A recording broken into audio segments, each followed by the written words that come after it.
यह कहानी 712 ईस्वी की है, जब पहली बार भारत को गुलाम बनाने की प्रक्रिया प्रारंभ हुई थी। नमस्कार दोस्तों, सनातन मिस्ट्री में आप सभी का एक बार फिर से स्वागत है। दोस्तों, ये उन दिनों की बात है जब भारत सोने की चिड़िया कहलाता था और हर तरह से समृद्ध और खुशहाल था। उसी समय इस्लाम धर्म का वृक्ष विश्व में नया नया पनपा था और अरब लोग भारत में इस्लाम का विस्तार करने, धन धान्य को लूटने और भारत के सौंदर्य को भोगने के लिए बहुत आतुर थे। उस समय भारत में घुसने के लिए सिंध एक द्वार का कार्य करता था। सिंध राज्य को पराजित करने के पश्चात ही भारत में प्रवेश हो सकता था। दोस्तों, अरब लोगों ने कई बार सिंध पर आक्रमण किए, लेकिन राजा ताहिर सेन ने अपने पराक्रम और बुद्धि से समस्त आक्रमण विफल कर दिए थे। इससे सिंध वासियों में अभिमान हो गया था कि उनका राजा अपराजय है। कहते हैं ना कि अभिमान मनुष्य को लापरवाह बना देता है, जिसका परिणाम बहुत भयानक होता है। सिंध के साथ भी ऐसा ही हुआ। राजा ताहिर अभिमान से भरकर अरबों के खतरों से लापरवाह हो गए। उस समय अरब पर खलीफा वालिद का शासन था। उसके कई सेनापतियों ने सिंध में मुंह की खाई थी, इसलिए वह सिंध के राजा ताहिर से बहुत क्रोधित था। उसने एक 17 वर्षीय खूंखार युवक, जिसको मुल्ला मौलवियों ने ब्रेनवाश कर दिया था, विशाल सेना के साथ सिंध पर आक्रमण करने के लिए भेजा। मोहम्मद बिन कासिम एक आतताई, क्रूर और बर्बर व्यक्ति था। वह पराजित व्यक्तियों को न केवल बर्बर हत्या करता था, अपितु उनके शवों के साथ क्रूरता भी करता था। पराजित लोगों से इस्लाम कबूल करने को कहता था और जो लोग इस्लाम कबूल नहीं करते थे, उन्हें सता कर मार डाला जाता था। स्त्रियों और युवतियों को दासी बना लिया जाता था। उनसे सेक्स स्लेव के रूप में काम लिया जाता था। जो युवती मना करती थी, उसे नग्न कर पूरे शहर में घुमाया जाता था और फिर उसके दोनों स्तन काट दिए जाते थे। इस बर्बरता के कारण अरबों का विरोध करने की हिम्मत सिंध के लोगों से खत्म होती जा रही थी। मोहम्मद बिन कासिम ने सिंध पर आक्रमण कर दिया। राजा ताहिर सेन और उसके पुत्र जय सेन ने मोहम्मद बिन कासिम का वीरतापूर्वक सामना किया।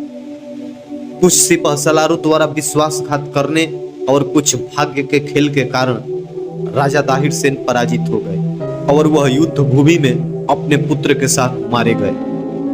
इसके पश्चात उसकी रानी ने मोहम्मद बिन कासिम से युद्ध जारी रखा, लेकिन वह भी पराजित हो गई। तब रानी ने अपनी दोनों पुत्रियों को अरबों की बर्बरता से बचाने के लिए उन्हें अपनी विश्वस्त दासी बेला को सौंप दिया। सूर्या देवी और परिमल देवी बेला के टूटे फूटे घर में छिप कर रहने लगी। सूर्या देवी तब 16 वर्ष की सुंदरी थी, जो एक पूर्ण खिलते हुए गुलाब की तरह आकर्षक थी। उसका सौंदर्य ऐसा था कि उसके समक्ष चांद भी फीका पड़ जाता था। छोटी बहन परिमल देवी अभी 14 वर्ष की थी। मोहम्मद बिन कासिम को पता चल गया था कि दोनों राजकुमारियां अद्वितीय सुंदरी है, जिन्हें कहीं छिपा दिया गया है। तब मोहम्मद बिन कासिम ने दोनों राजकुमारियों को पकड़वाने के लिए 10,000 दिनार का इनाम घोषित करवा दिया। उन दिनों 10,000 दिनारों का मूल्य आज के खरबों रुपयों से अधिक होता था।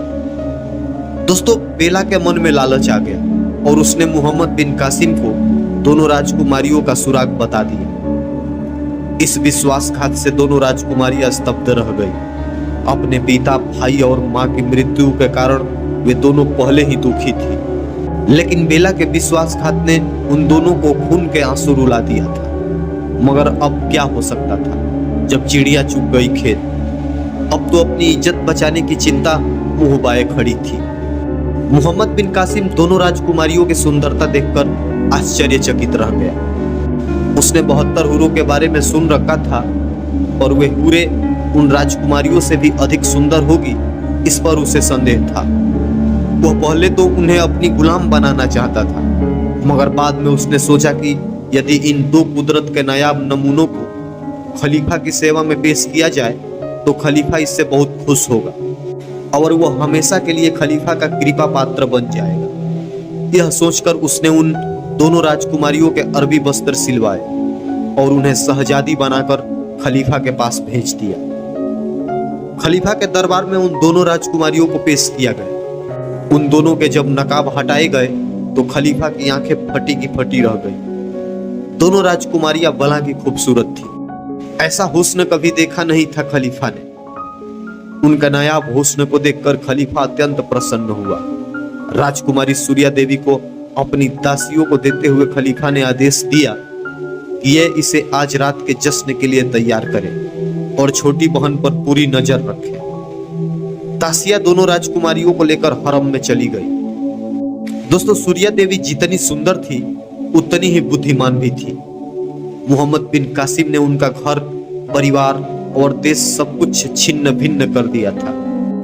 इसलिए उनके मन में प्रतिशोध की भावना जल उठी थी और वह युक्ति सोचने लगी। रात को जब सूर्या देवी को खलीफा के समक्ष पेश किया गया तब वह बोली, गुस्ताखी माफ करें हुजूर, ये नाचीज हुजूर की खिदमत के योग्य नहीं है। अब ये नाचीज एक बासी फूल की तरह है। इसकी ताजगी आपके गुलाम मोहम्मद बिन कासिम ने रौंद दी है। यदि हुजूर आदेश दे तो नाचीज आपकी खिदमत के लिए तैयार है। इस बात से खलीफा बहुत क्रोधित हुआ। उसने आदेश दे दिया कि मोहम्मद बिन कासिम को जिंदा पकड़कर उसे एक सांड की खाल में लपेटकर उसके समक्ष पेश किया जाए। खलीफा के आदेश की पालन की गई और मोहम्मद बिन कासिम को पकड़कर एक सांड को मारकर उसकी खाल में उसे जिंदा भरकर सील दिया गया और उसे खलीफा के महल में भेज दिया गया। दोस्तों, दम घुट जाने के कारण मोहम्मद बिन कासिम की रास्ते में ही मृत्यु हो गई थी। मोहम्मद बिन कासिम की लाश को देखकर सूर्या देवी और परिमल देवी बहुत खुश हुई। खुशी के अतिरिक्त में सूर्या देवी खलीफा से सारा सच बोल गई। इससे उसके षड्यंत्र का भांडा फूट गया। खलीफा बेहद खफा हो गया और उसने दोनों राजकुमारियों को मृत्यु दंड की सजा सुना दी। यह मृत्यु दंड बहुत बेकराल था। दोनों बहनों को घोड़े की पूंछ से बांध दिया गया और घोड़े को संपूर्ण शहर में घुमाया गया। जमीन से रगड़ रगड़ कर दोनों बहनों की मृत्यु हो गई और दोनों बहनें अपना नाम इतिहास के सुनहरे पृष्ठों पर लिखवा गई। सिंध के लोग उनके बलिदान पर खून के आंसू रोने लगे। काश सिंध पराजित नहीं होता तो भारत एक बर्बर कौम का 1000 साल तक गुलाम नहीं होता। दोस्तों, वीडियो अच्छा लगे तो लाइक करें, शेयर करें और सनातन मिस्ट्री चैनल को सब्सक्राइब कर हमें भी सपोर्ट करें।